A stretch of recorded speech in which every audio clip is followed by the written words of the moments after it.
یہ آپ ذرا دیکھ لیجئے جی، یہ خلیفہ دوم امام عدل حریت سیدنا فاروق اعظم رضی اللہ تعالی عنہ سے متعلق۔ مجھے کوئی شوق نہیں ہے کہ میں خام خواہ پیسے خرچ کر کے کتابیں، اور ایک ایک بات کے لیے میں بڑے بڑے کو کئی دفعہ فون کرنے پڑتے ہیں، پھر کتابوں کو میں دیکھتا ہوں، پرکھتا ہوں، سنتا ہوں، چیک کرتا ہوں،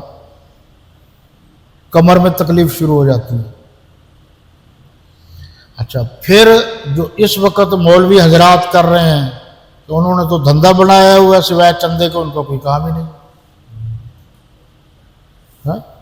یا تو بازاروں سے مانگ رہے ہیں یا سپیکروں پر مانگ رہے ہیں یا ویسے ضرورت ہو نہ ہو انہوں نے کاروبار ہی بنا لیا ہے، تو یہ بھی زیادتی ہے۔ بچوں سے منگواتے ہیں، جب بچوں سے منگواتے ہیں تو بچے کے تو ذہن میں بچپن ہی سے مانگنا ہی ہو جائے گا، جو اسے 100 روپیہ دے گا وہ اس کی عزت کرے گا، اس نے خاک پڑنا ہے۔ جو نیک لوگ ہیں واقعی وہ بھی پریشان ہیں، جو نیک محقق عالم ہے وہ بھی پریشان ہے،